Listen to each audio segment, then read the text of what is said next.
Salut les humains. Tu savais que des soldats français étaient en Ukraine pour combattre l'armée russe? Bonjour à tous, je suis le journaliste Thomas Huchon, ou plutôt son avatar, et dans cette vidéo, je voudrais revenir sur une rumeur qui a démarré avec une vidéo sur X, anciennement Twitter. On y voit des soldats russes capturer un soldat français sur le sol ukrainien. Qui publie la vidéo? Elle avait été postée sur YouTube par un obscur compte polonais, lié à aucun média ni aucun journaliste. Il faut donc se méfier. Mais alors, pourquoi publier de telles images?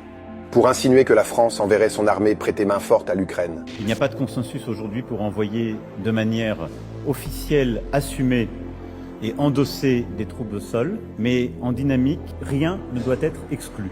Depuis cette déclaration de Emmanuel Macron en mars, n'excluant pas l'envoi de troupes au sol en Ukraine, des internautes veulent déjà y croire. Cette vidéo devient à leurs yeux une preuve que le président aurait engagé l'armée française dans le conflit. Bon, pourquoi c'est un fake? Plusieurs indices permettent de débusquer le trucage de la vidéo.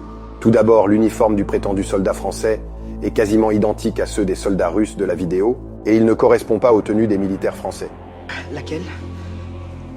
C'est la même. Non, celle-là est plus rouge. Autre élément, ce soldat soi-disant français s'exprime avec un accent russe très marqué, c'est donc suspect. Margarete.